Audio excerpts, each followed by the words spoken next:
kudu dicarekan awak urang. Siapa munafik berarti siapa awak? Dibere umur lain pakai ka Gusti Allah, dibere sehat lain pakai ka Gusti Allah, jae ge munafik dukos kitu mah. Munafik dukos kitu farihal mukhallafuna bimaqadihim, bunga seseriannya nama di tempatna teu daek berjuang. Bakarihu ayu jahidu, embungeun nya nama berjuang. Nah ieu keur carita zaman Kangjeng Nabi diajak perang embungeun ku ari mah urang bae ieu zaman urang. Urang teh bungah tah henteu mun diajak berjuang agama di zaman urang, berjuang di zaman urang naon? Atuh ieu bae heulanan awak urang nu babari teu kudu make modal. Berjuangkeun salat 5 waktu berjamaah. Mun teu berjamaah, ieu aya naon awak teu daek berjamaah ieu. Teu daek berjamaah eueuh nu dianggap ku ari teh urang anu nganggap hebat urang, tah eta geus salah. Nggak salah, hebat menang tapi ngerasa hebat bahaya. Iya nu paling bahaya ge ngerasa hebat. Eueuh nu dikolotkeun ku aing, eueuh nu dideuleuh ku aing. Enggeus aing mah kajian mun parid bae sorangan. Tah eta geus bahaya tah kos kitu teh berjamaah syiar. Berjamaah teh syiar. Henteu cenah aing mah make perjalanan wali belkok sia. Wali sia. Berjamaah, mun teu berjamaah tanya awak sia sih kudu teu daek berjamaah masjid dampe imamna aya haju sakitu mah tegep tapi sia teu daek bah embung aing mah kaganggu urusan aing cek nya teh pan aing loba kegiatan tah eta nafsu nu kos kitu nafsu teh nu kos kitu teh deuk iraha teh sakedeung deui cabut umur selesai perjuangkeun urang berjuang teh syiar agama atau perjuangkan ku urang teh ayo di lembur urang teh mun urang geus teu daek berarti ieu urang kaasupan ku penyakit munafik. Masyaallah kan. A'udzu billahi minasy syaithanir rajim. Inna Allaha wa malaikatahu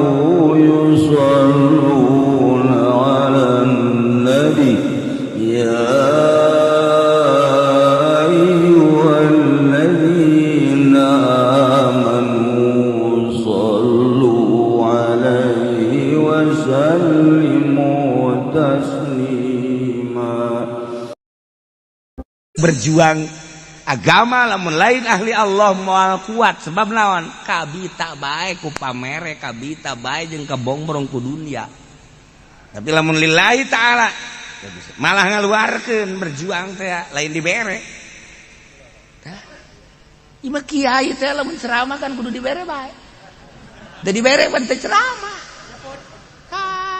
eta kos kitu kiai bensin pan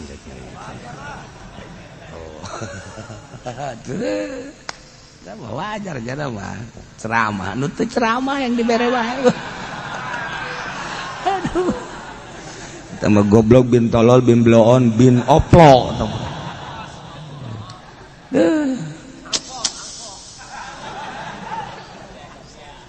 ya budapek kita budapek kos itu dah ngahili dan dalam latan firu fil hari ulah eta keur baheula zaman Kangjeng kebelah dina zaman sahabat zaman teh zaman urang ge ngaulah mentek lamun lain ahli Allah mal kuat sebab aya pandangan luar Allah mentek nu dihajarna ilmu tasawuf nu dihajar teh ilmu tasawuf mimiti Iqbal ngahajar tasawuf terus ka belah dieuna ngahajar tasawuf sebab naon ahli tasawuf anu kararuat berjuang ngaleungitkeun muatan lillah tasawuf lalu dihajar anu tidak rasional lah masa ibadah teu pakai perasaan tidak rasional lihat Kangjeng Nabi ini ada hadisnya ini ayatnya kikituan dihajar terus tapi makin dihajar tasawuf makin muncul malah kita tawanya nama teu jahuna naon berbagai ulama modern ngahajar tasawuf di Indonesia teu kudu dicaritakeun ngaran-ngaranna malah nyana anu hancur-hancuran sebab ieu ahli tasawuf ieu anu getol jasa berjuang tanpa pamrih militan jangan batu hayang dibere hiji Allah sakitu beta urang lamun geus kos kitu karak ieu lain Pak dibawakan ku bupati ya ceramah teu dibawa ku bupati teu ceramah bawa ku gubernur teh Kiai Musiman nu kos kitu ngaranna salah teu kieu henteu maksudna teu bener eta mah Kiai har tidak jang negakeun agama nu sabener-bener nama moal bisa ku jelema-jelema nu kos ka ditu sebab aya kepentingan luar agama anu teger mah hiji we sabodo aing mah hiji beng neangan ridho Allah lillah teu hayang diagungkeun teu hayang dimuliakeun teu hayang dibere teu hayang hiji be Allah diaromongkeun sadaekna sia ngomongkeun engke geus sia katulah ku Gusti Allah sorangan jelema nu keur ka Allah diomongkeun tungguan moal koto ye sia nu kituna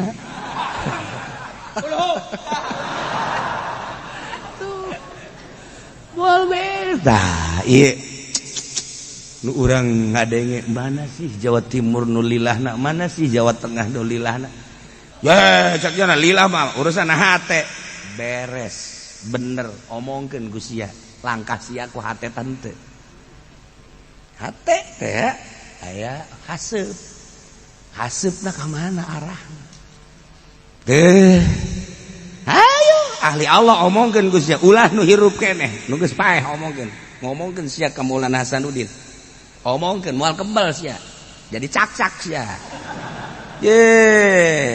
omongkeun sia ta Habib Lutfi ku sia omongkeun sia moal kebal sia urang ngomongkeun Gus Dur bae ngomongkeun Gus Dur ala lajur jelema kabeh asal ngomongkeun Gus Dur teu kebal tak beres nyanana mah biasa bae teu nyaho-nyahoeun acan ahli Allah lamun diomongkeun awas man adzalli waliyan faqad adzantu bil haram jelema ngomongkeun wali aing sarua jeung ngalawan ka aing cak Allah tungguan parang sana tah ieu munafik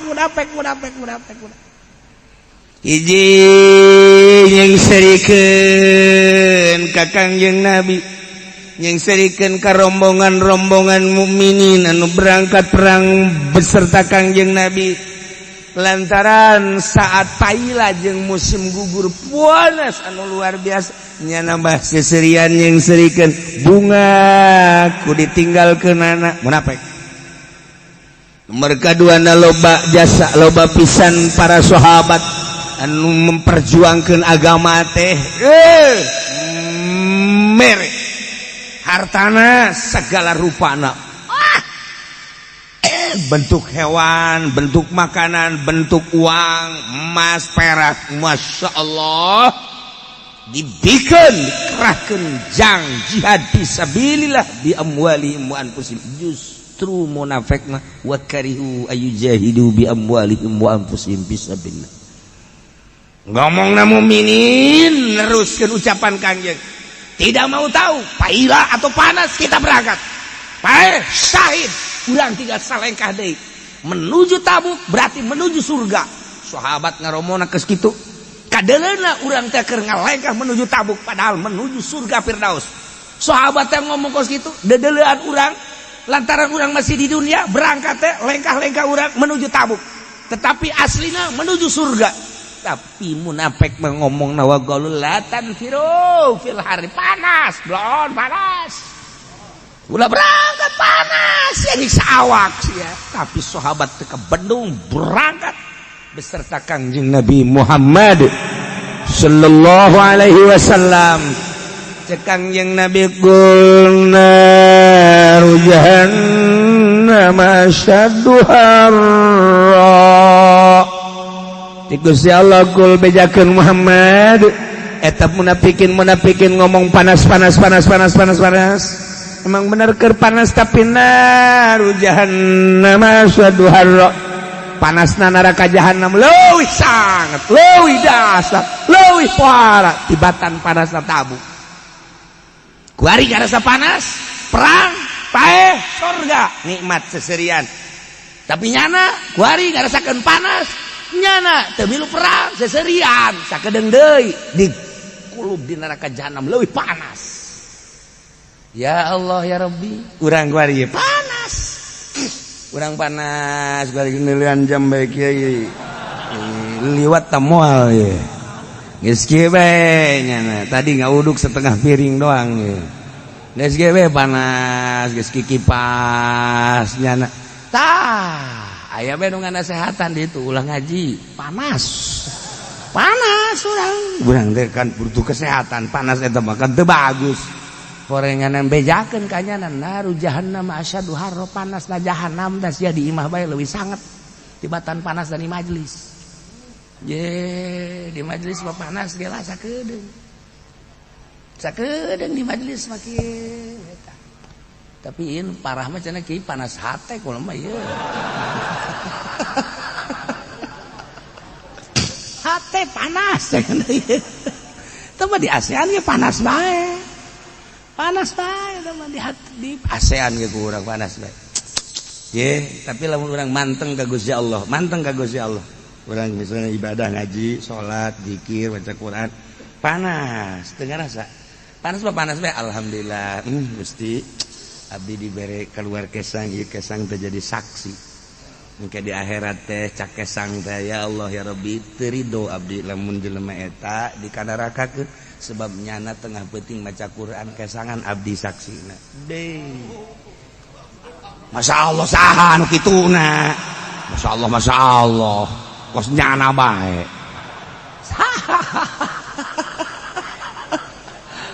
Boro-boro baca Quran kesangan, buku tiis make AC ge. Heuh aya bae. Kagara ge dibaca auzubillahi minasyaitonir rajim. Make AC atau make kipas. Geus ngeunaheun jasa. Kopi aya. Rokok aya. Ngeunaheun. Geus tinggal husuna bae maca Quran ye. Bismillahirrahmanirrahim. Yasin. Wal Qur'an wal Qur'an lagi min kalam zainun sadaqallahu iraha berjuangna iraha henteu kieu sia goblok awak ja Aisyah nonton TV mah berjam-jam kuat ja sia urusan dunia mah berjam-jam kuat ngobrol sia berjam-jam kuat main catur sia berjam-jam ge kuat sababar ajang sia kuat coba yuk paksakeun maca Quran sia tolol goblok carekan awak urang bawakeun golok kieu katarangkeun ye ku aing dia lain maca Quran tungtungna mah nyarekan awak we lah tah karak mun bisa nyarekan awak hebat jelema mah eta kitu bismillahirrahmanirrahim qul a'udzu birabbin nas tereng geus anta mah tuh awat tak majikan amal kebal deui sadaqallah ye. Atuh kalau birabbin nas, birabbin majikan ngadengekeun we. Ilahin nas min syarri wa kudu make Quran ka. Geus talar tah mah. Syarri wa nas allazi wasbi sudurin jannati wa sadaqah bener. Teu jauh disangkaan kula. Atuh naon artina teh kopi ka. Kalau birabbin nas teu kudu make kopi ulah ngomong sia. Geus porosotkeun calana.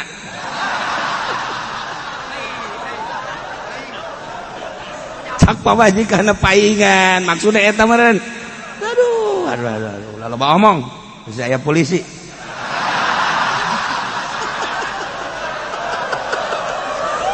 Kayak orang ditangkep deh. Oh, kan. Untung nama. Masya Allah kari. Awak teu pernah diperjuangkeun ku urang. Perjuangkeun nafsu orang sekali, 2 kali, 3 kali, 4 kali terus perjuangkeun tadi itu bakal ngeunah urang ka berangan saya itu ya Allah nalangsat Masya Allah moal balik deui waktu teh ka tukang teh eta kosong teu pake ibadah ka Gusti Allah ya Allah sabaraha tahun orang mengisi hirup dikosong-kosongkeun moal balik deui ka tukang tinggal nu kahareup tah para solihin teh cerik yang cerikan lamun katinggalen lewat datang ke subuh teu hudang tadi moal balik deui kan waktu eta kosong pake sare batur mah geus datang kadinya yang cerikan geus lain yang cerikan dosa deui yang cerikan waktu kaliwat urang mah subuh qodoan geus seserian qodoan Allahu akbar aya anak dek Allahumma dinina kan kieu ai sorangan mah nyana ge pal-palan lantaran aya anak liwat di handap.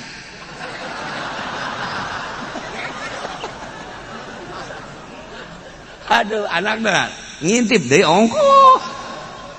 Mah, bapak kok sholatnya begini? Tah, aja tena langsa. Lamun hayang nyaho tah pangkat solihin mah tinggalin tahajud bae teh kalewatan datang ka subuh. Subuhna mencan karak tahrim doang. Geus ngalengis. Cerik lain yang cerikan dosa.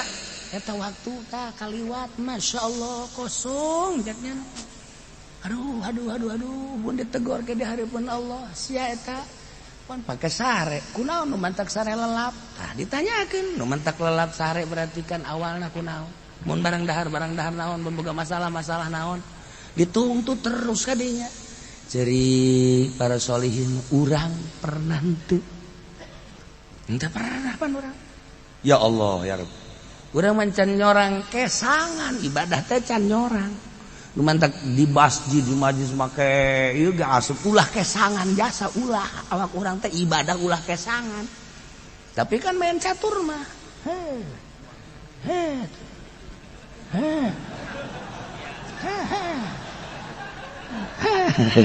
ngitung kesang teu ngitung teu gitu tapi ibadah maka karena Allah sholli sholatan kamilatan wa sallu salaman tamam.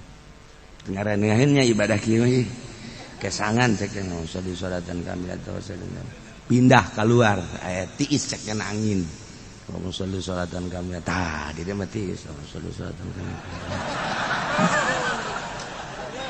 Di jerok kesangan di luar katiisan dikira benerna tolol. Awak berat kudu dicerekan awak urang sia mah munafik berarti sia mah awak dibere umur lain pake ka Gusti Allah dibere sehat lain pake ka Gusti Allah jae ge munafik dukos kitu mah munafik dukos kitu farihal mukhallafuna bimaqadihim bunga seserian nya nama di tempatna teu daek berjuang bakarihu ayu jahidu bunga nya nama berjuang. Nah ieu keur carita zaman Kangjeng Nabi diajak perang embungeun ku ari mah urang bae ieu zaman urang teh bungah tah henteu mun diajak berjuang agama di zaman urang berjuang di zaman urang naon atuh ieu bae heulanan awak urang nu babari teu kudu make modal berjuangkeun salat 5 waktu berjamaah mun teu berjamaah ieu aya naon awak teu daek berjamaah ieu tidak berjamaah nu dianggap kuari teh urang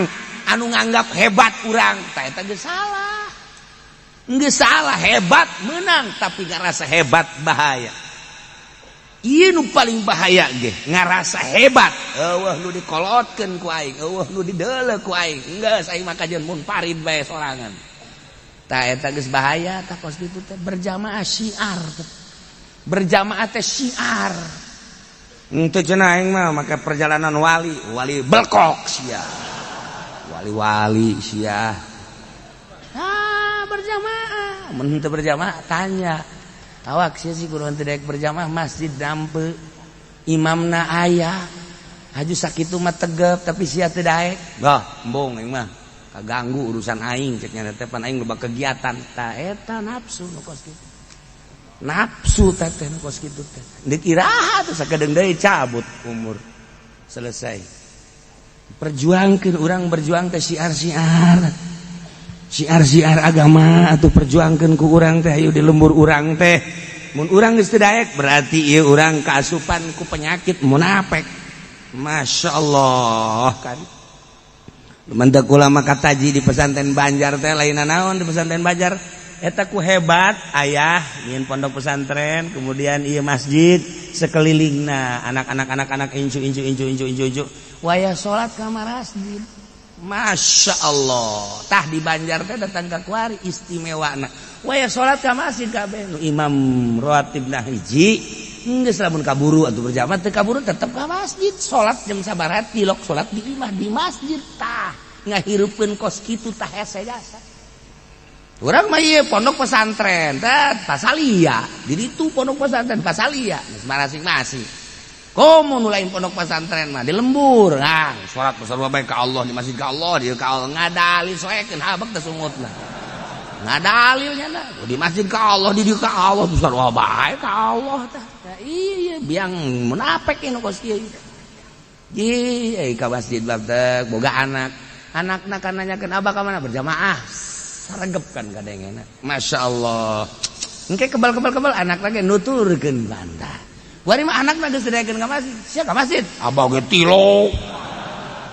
Dek ngomong naon coba abah na yeuh, dek ngomong naon. Geus pareum teh dipareuman ku urang sorangan. Ieu aya titik-titik munafikan saeutik di jero qalbu urang. Farihal mukhallafuna bimaq'adihim khilaf Rasulillah wa karihu ayjahidu bi abwalihim wa anfusihim fisabilillah. Memeh ngajured meme kholwah dideule sehari-harina ieu teh kos tali tak encan kos tali teh diliwatkeun ka dieu ditalikeun ka dieu daekeun atuh mah berjamaah ge masih ngabageun keneh kos besi atuh kan kudu kos tali ditalikeun ka dieu dicanggereudkeun ka dieu daek oh karak di kholwah hari ngomong ngabageun keneh bae mah besina ge ieu mah besi ulil absor ulil ese ya kari teh iyalah munafik ngomong latan biru berangkat berlari gol pejakeun Muhammad kepada munafik naru jahannam asyaddu harra neraka jahannam leuwih dahsyat panasna nah wari urang jangan nasehatan urang awak panas emang ngaji tapi jahanam lebih panas jangan nasihatan orang awak panas emang ge mere duit teh yang jariah tapi neraka jahanam lebih panas oh cak pa awewe awak dicandung teh panas emang ge tapi jahanam lebih panas tak kudu cara pemajikan ayah teh abajal tadi asana ieu mah baralik di tawaran kabehan kaji tadi ngaji kadenge kiai aya pemajikan ayah menawarannya besi ka haji dikawin deui kula ge nuturkeun bae lah pokona mah kasurahan kiai tadi neng ridho balik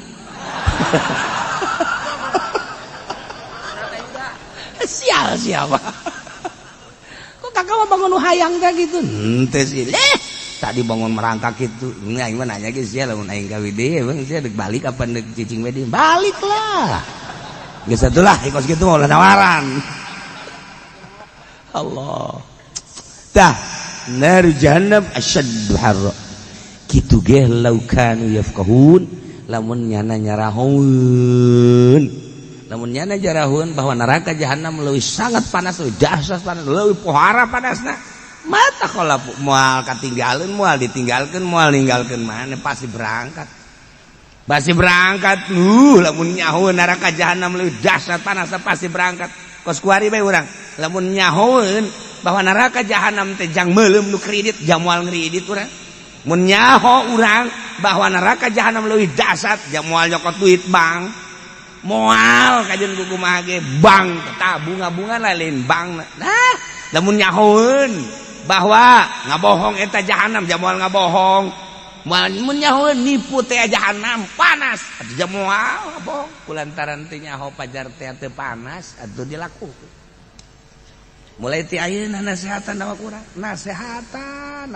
masyaallah eueuh anu bisa nganasehatan polisi moal bisa dinasehatan ku kiai maningan nasehatan sorangan abri moal bisa dinasehatan ku kiai ku maningan nasehatan sorangan janya nama celi na geus lain celi pengajian jana mah geus celi trit siap dan ku kiai mah teh kiai ieu loba omong bawel kajeun tapi nasehatan ku sorangan teu bisa dinasehatan ku janya na ge loba nu salat loba nu iman Nah DPR geus bisa dinasehatan ku kiai. Geus kiai mah anggap bae eta mah. Anggap bae eta mah. Nu edan. Sia bae nganasehatan sorangan lamun geus ka kiai nganggap nu edan. Masalah geus kiai anggap ku sia jelema gila, jelema edan, tapi nasehatan awak sia. Sakedeung deui sia bakal modar sarua bae. Paeh ka neraka. Bupati geus teu bisa dinasehatan, pejabat teu bisa dinasehatan ku kiai. Lantaran kiaina diberean bae. Dah dia mah. Mau juga atuh ya ngasehatan dia dikasih uang sama gua. Kagak dikasih uang mau ya kagak. Geus teu narima kana nasehatna lantaran nyana merean bae. Geus lalagaan. Akhirnya teu didengekeun kajen geus, tapi nasehatan awak sorangan ku sia bakal modar sarua bae. Dalam urang geus bisa nganasehatan sorangan geus teu perlu kiai. Ieu bekuari urang ngasehatan ieu mah lalagaan ieu. Ieu ngaji teh keur lalagaan ieu mah anggap hiburan topeng lah. Anggap topeng lah monyetan doang. Monyetnya dihandap.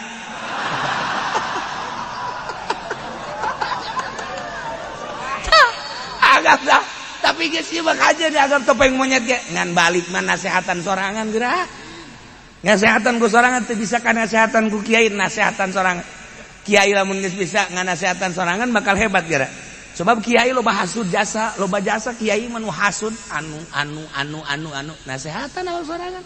Sebab kiai mah geus teu bisa dinasehatan ku kiai deui. Ngadengekeun menjejak aing mah teu bagus kiai tah. Ngadengekeun ye mana bisa ngomong doang. Ngomong deui sia, ngomong deui. Sia ngomong doang. Geus kajen geus kiai teu bisa nasehatan ku sorangan. Awak sia teh dititipan ku Gusti Allah teh ilmu kadahanan jang batur jang sorangan. Geus datang ka mana sia ngamalkeun ilmu titipan Allah. Ayo melalui kabisa-kabisa sia anu dititipkeun ye ku Gusti Allah ka sia awak geus datang ka mana? Batur mah tuh ayah banjar datang ka maot memperjuangkeun agama teh magahan ngaji mama sempur masyaallah. Ya Allah ya Rabbi.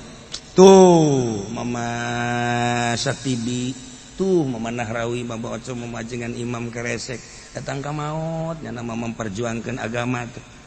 Ai sia kunaon haju memperjuangkeun Golkar. Ya sia awak ya awas.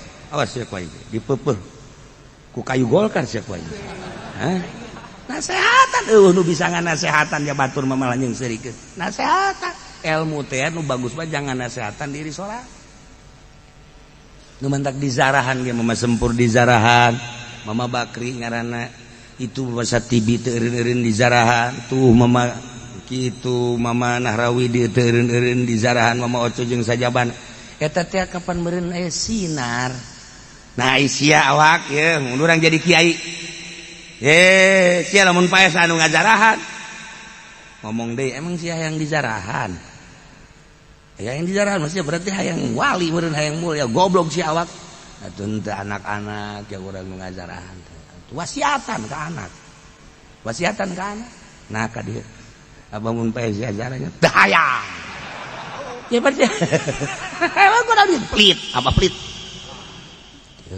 Berarti kan urang teh henteu bisa ngancemkeun pangaruh ilmu ka anak. Eta nu mantak dizarahan ge ulama-ulama bisa nembus ke jero hate. Bisa nembus ke jero hate. Komo mun aya waliullah mah kan bisa komunikasi.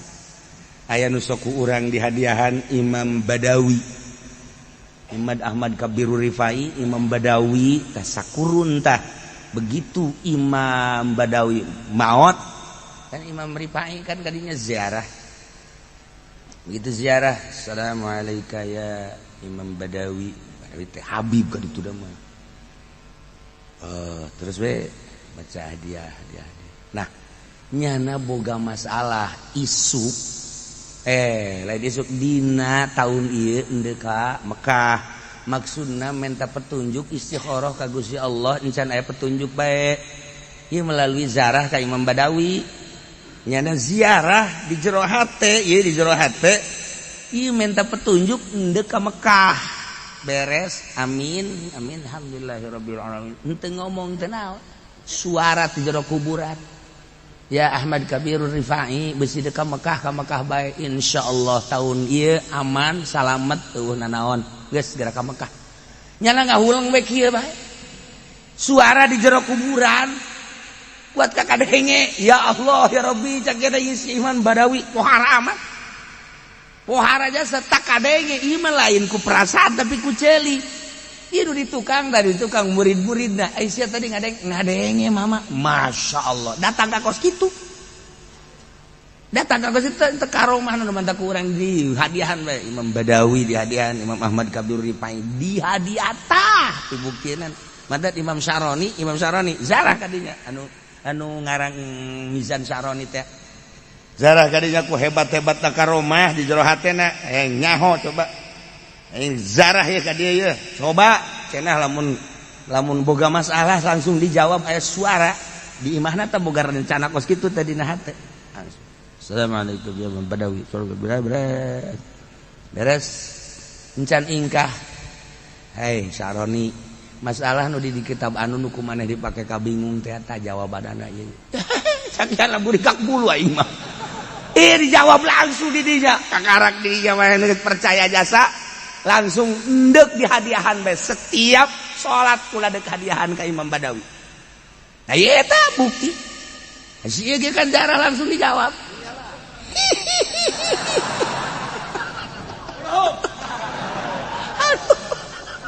Eta mah dunia luar tah nu ngajawabna tah. Gaib luar tah mah. Masya Allah, tah Imam Badawi lain lalagaan kunaon eta? Aya nu nanyakeun tah Imam Babatur Imam Syaroni aya wah hayang nanyakeun ieu asal boga masalah deuk nanya kok dijawab langsung deuk nanyakeun boga amal naon jeung boga wiridan naon keur basa hirupna aing mah deuk eta bae ditanyakeun ziarahnya salam Tontowi Imam Tontowi ulah nanyakeun kos kitu babacaan masarua baik Quran nasarua hadis nasarua zikir nasarua salawat nasarua ikhlaskeun langsung dijawab ikhlaskeun ka Allah ulah aya muatan-muatan naon dibejakeun ku jana siapa baca salawat pan hayang anu siapa zikir pan hayang anu cenah geus boro-boro Gusti Allah waliullah ge nyahoeun urang mun nyarita kos kitu jeung papada urang mah percaya sebab ahli sunnah wal jamaah urang mah cinta ka Kangjeng, cinta ka sahabat, cinta ka para aulia Allah, percaya ja aya kitabna, mun ditajakeun kitabna aya. Tapi kan urang lamun nyaritakeun ka bangsa modernis, ka bangsa Wahabi, ka bangsa Muhammadiyah, Persib. Ya mau teu percayaan kos kitu teh. Teu percayaan kajeun. Urang ulah cangcaya nyana teu percaya, ieu mah urusan kepercayaan. Engke sakedeung deui paeh. Tara kabuka. Sebab naon? Sebab nyana teu merasakeun lamun nyana dibere rasa mah ku Gusti Allah kan ahli-ahli Allah teh eta ibadah teh lain sakadar dibere perasaan anu indah. Anu hese dicaritakeunana sebab tama perasaan. Tuh kos jelema kawin kanu jore. Nyanana kasep sugih beunghar tapi kawinna kanu jore. Urang kan dada tanya. Masya Allah dia potongan siapa kanu gelis dia tuh loba anu cuma mau kana mah kok ieu kanu jore rupane ora pira rasane bong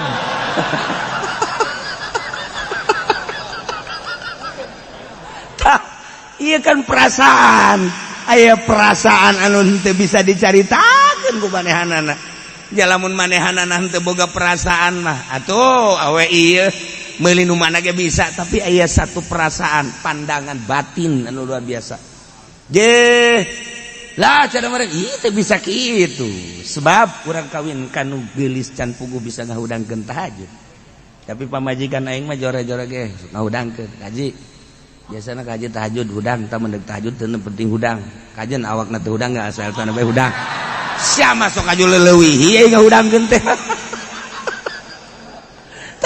ya eta kan nu geulis can puguh ngahudangkeun kos kitu. Tah aing kataji ku eta na masyaallah bisa ngabangkitkeun semangat ibadah ketika aya nu maot tatangga kaji. Atuh itu tatangga maot teh ilmu tahlilan, tahlil atuh ka ditu tah aing inget ka dinya. Urusan jore urusan lah sapira di dunia ieu tapi ngabangkitkeun semangat na aing. Tah nu pake kainget-ingetin ku aing eta haji itu tuh naon masjid itu ka haji encan mere kan ka ditu geus sabaraha duit geus atuh aing mah 20 juta mah isina tuh ka haji nya ka haji mah pan boga ratusan juta tah aing inget kadinya ngabangkitkeun semangatna tah aing leuwih wajah jeung seuleuna naon mah teu sabaraha tapi eta tah aya pandangan kos kitu eta kan jarang eta pamajikan ditanya nih emang eta sok ngabangkitkeun atuh kula mun teu kitu naon pupuryeuna gelis henteu pana ngajak-ngajak ibadah ka Gusti Allah beuh neng pohara amat neng pohara hatena ieu alhamdulillah tuh bandingkeun jeung Rubaiatul Adawiyah mah masih luhuran Rubaiah neng pan gitu amat tah eta kainget-ingetin loba urang boga pamajikan teh lain urusan gelisna lain urusan hebat tapi ieu semangat nyemangatkeun ka ibadah aya anu boga pamajikan gelis majikan we geus bae kitu boro-boro ngajakan ka aing nyanana ge diajak salat wae sajasa ih sakali da aing geus mere ka masjid 10 juta tidak dicokot deui aing isin atuh pamajikan goblok-goblok teuing mun teu dicokot cenah gua balik balik pan ieu babo urang Masya Allah tungtung nama turunan mana sih pamajikan aing tuh tungtung nama katurunan bae tah iya urang mantek deagan pamajikan teh tanu bisa nyemangatkeun ibadah di dunia mah moal kebal di dunia mah Masya Allah ngagugulung nafsu mah babari sebenarnya dah ieu munafik berbeda baik Kanjeng Nabi ngajak berjuang nya nama cicing Kanjeng Nabi ngajak keluarkan harta nya nama ulah Kanjeng Nabi ngajakan siap berjuang di medan laga kajian page nya nama ulah Kanjeng Nabi kajian panas ge nya nama ngaulah-ulah panas susah ialah munafik farihal mukhallafuna bi maq'adihim khilaf Rasulillah wa karihu ayjahidu bi amwalihim wa anfusihim fi sabilillah فليضحكوا قليلا وليبكوا كثيرا جزاء بما كانوا يكسبون di dieu teh aya lam amr ay lam amr makan marentah li talab jadi atuh pihartieunana nurutkeun zahir mafal yadhaku maka kudu seuri eta munafikin qalilan saeutik di dunia wal yabku jeung kudu careuri munafikin teh fil akhirat di akhirat kasiron bari loba mal kaharti komo ka dieuna jazaam bima kanu yaksibun kena balesan pagawean nu kumanehana di usaha jadi atuh kudu careuri kudu sareuri di dunia saeutik bae wal yabku ke kudu careuri kudu sareuri di dunia saeutik kudu cerik di akhirat nu loba dibolak-baliknya teu kaharti lain kitu asana atuh kobo ieu jazaam bima kanu jadi eta lamun ku urang dibacana henteu make ilmu ma'ani moal kaharti make alfiah doang mah kos kitu ngahartikeun zahir lumpatkeun ku urang ka ilmu ma'ani dibere urang aba-aba ku Imam Jalal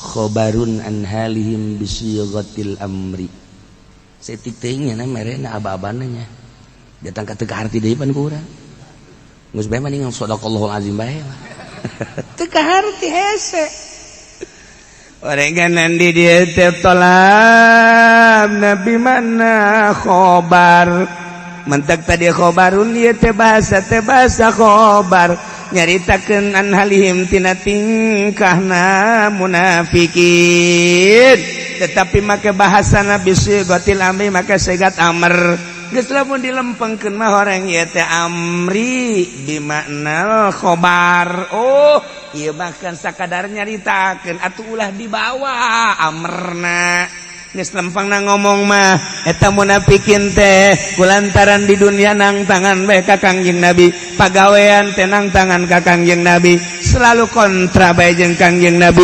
Pagaweanana nya nama pagawean anu pinarakaeun bae atuh. Engkena ieu munafikin mah engkena dedeh. Lain deui kan. Tadi tah obar kan.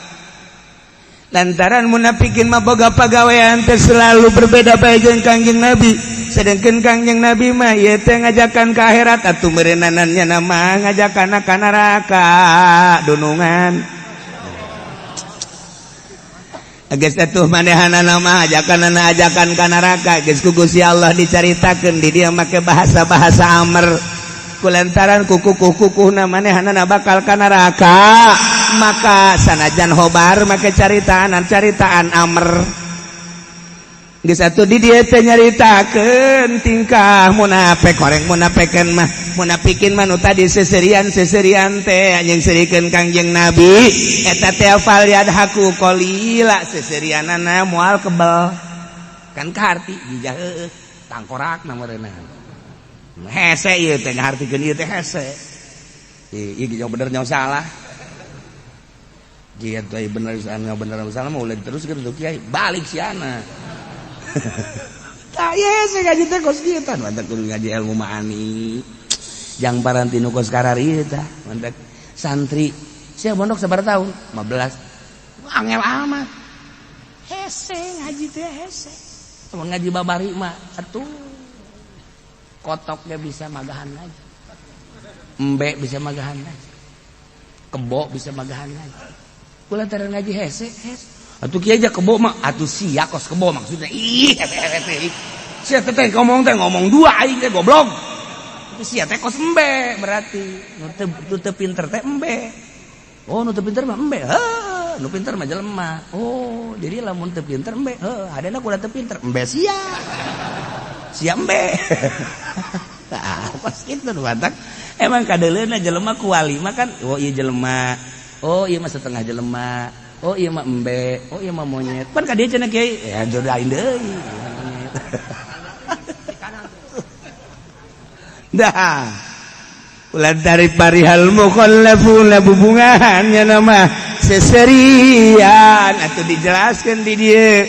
Ieu teh seserian teh falyadhaku qalila nyaritakeun nu tadi berarti ieu tingkah munafik teh seri bae moal kebal sanajan saumur hirup waktuna manehanana teh 100 tahun misalna aju bubungahan bae seserian lain sajam 2 jam lain sapoe 2 poe lain saminggu 2 minggu tapi na 100 tahun anggap bae kolil bae lantaran dibandingkeun jeung masa akhirat abadal abidin wa amadal amidin tungtungna naon hartina 100 tahun komo tamangan 50 tahun komo ngan 40 tahun falyadhaku qalila seri nyana yang serikeun Kangjeng Nabi moal kebal sok sia seserian ke di akhirat wal yabku katsira engke bakal ceurik sia di akhirat lantaran neuleuh neraka dirasakeun ku sia neraka ngojay sia kakerbekan di neraka wal yabku katsira nah sia bakal di akhirat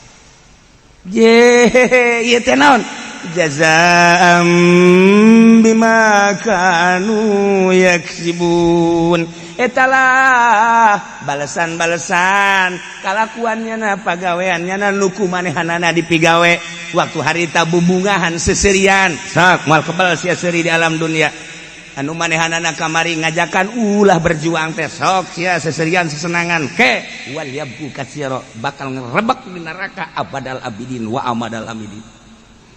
Nah ieu teh anu geus kieu ngaranna amr bimana khobar geus atuh berarti majaz. Nah, lamun geus caritaan majaz geus lain deui ka ditu na ngaji kolot ngaranna. Ngaji kolot umur kiai atuh ambalaya umur manu kolot itu. Jang naon hartina umur kolot. Ngan sakudu merekpek doang mah. Umur mah bisa kolot, tapi pangarti bisa orok.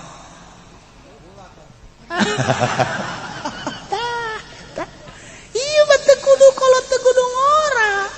budak keneh tapi hebat kolot berarti pemikiran anak mentek dina ilmu tarekat teh lain deuleu kolot jeung budakna deuleu kakolotan pemikiran jeung kesiapan anak ieu budak keneh tapi hebat Imam Syafi'i mah norekatna ti masih keneh umur 6 tahun Imam Ghazali norekat anu awal nama umur 12 tahun ya Allah ya Rabb Imam Sya'roni norekatna ti umur 18 tahun budak keneh Gus Dur budak keneh Habib Lutfi gamimitian ada tuh kapan ti umur belasan tahun iya tuh lain kolot ye cenah ulah wakan norekat urang mau tama pakaian kolot ke geus umur 60 tahun modar sia lain urusan kolot jeung budakna kolot pemikiran anak kolot ya pemikiran budak malah nu mere torekat ka jeung kumaha budak tapi pemikiran anak kolot jeung dewasa bakal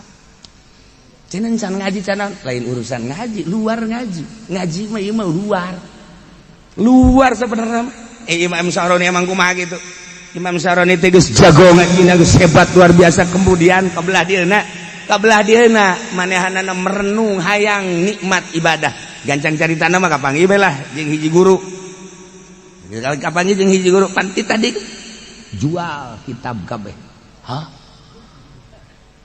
cek Sya'roni jual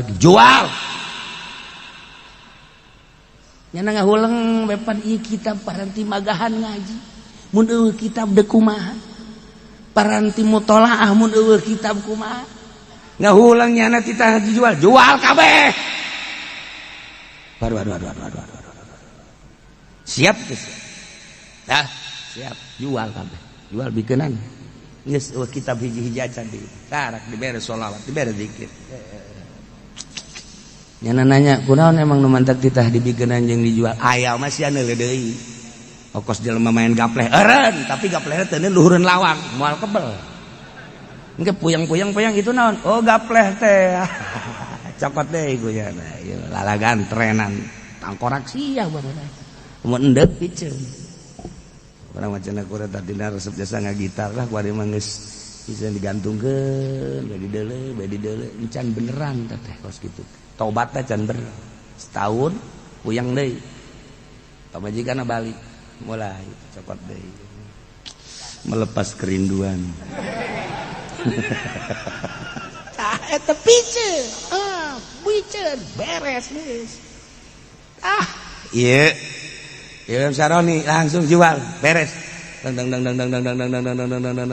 kesimpulan nama jadi bejara tah rasa ya Allah ya teu hayang nyana ngomong sorangan eueuh naonan horenganan eta mah kitab nu ku aing dibaca eueuh naonan ketika geus dibere rasa ku Gusti Allah atuh diberean ilmu ku Gusti Allah neuk naon anu dibutuhkeun bahkan bisa nyeun kitab nu kamari kitab dibutuhkeun teu butuh kuari baca bisa nyeun kitab ai eta Imam Bajuri kalakuan nyeun kitabna emang kumaha gitu nu kurang dibaca sarah takrib teh ya Allah dongengna emang kumaha tadina geus jago ngajina itah ngarang ku guruna tetapi ulah make metode nu naringi aing teu kaarti jaga kumaha ulah make eta mah sia moal manfaat make kahebatan akal sia otak sia make grammar make dahu make maani make bayan moal aya nu maca kitab sia atuh kudu kumaha guru karang ku sia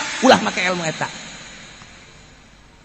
langsung ka harti geus bere atuh abdi ilmu zikir bere tinggalkeun ilmu eta tinggal teng datanglah ka rasa masya Allah leungit kabeh ilmu nu ieu datanglah ilmu laduni dikarang maksud ngarang kos kitu keneh ngan beda keur ieu mah make aturan-aturan eta melalui metode zahir kuari mah make nang ti Allah akur kamangpaatan tapi ka kiamat bakal Fathul Muin datang ke kiamat Bajuri datang ke kiamat berbagai kitab nah Syekh Nawawi datang ke kiamat kuari coba tak karangan ti Misro ambalaya kitab hayang urang maca teh hayang paling sekali doang dah geus balangkeun kunaon beda kolbu beda tah aya kos kituan ilmu Allah mah lain deui teh Bajuri geus dongeng teh kon di luar eta. Nah Imam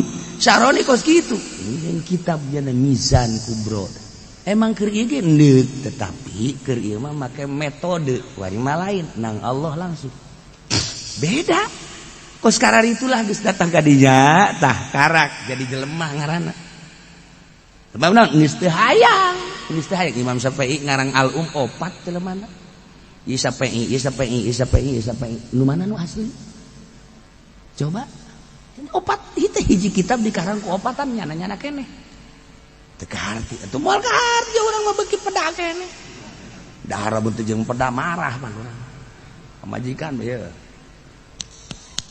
peda ka mana peda selain mikiran kitab urang mah peda urang balik ngaji lamun mikiran ngaji mah geus teu kudu nanyakeun ka pamajikan ka turun saji aya dahar eueuh marah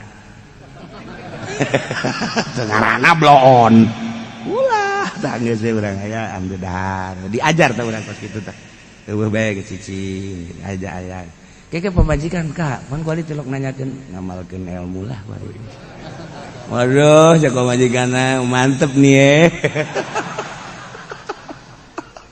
ya beda ke pamajikan ge beda ka urang teu marah urang teu naon saaya-aya beda bakal sikap pamajikan ka urang deudeuh jeung nyaahna bakal sebab naon ieu kan hahalang urang tah nu nyieun nyana curiga ka urang nu nyieun nyana henteu sono ka urang hahalang lamun urangna eueuhna naonan bener-bener ka Allah nyana ge sonoeun ka urang nuturkeun ka urang nu tadina mah urang menta dipencetan ge ka nyana hese kuari mah nyana mencetan sorangan ka urang teh ngalangket teh tadina urang hayang ge hese kuari mah diporosotkeun paling ge cenah sing ada polisi kan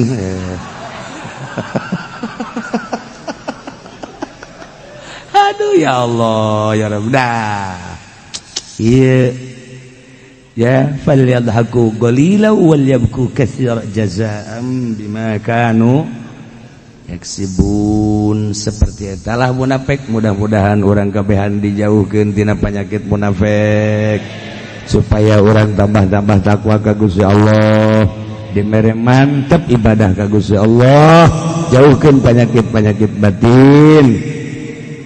Al-Fatihah. Bismillahirrahmanirrahim. Iyyaka na'budu.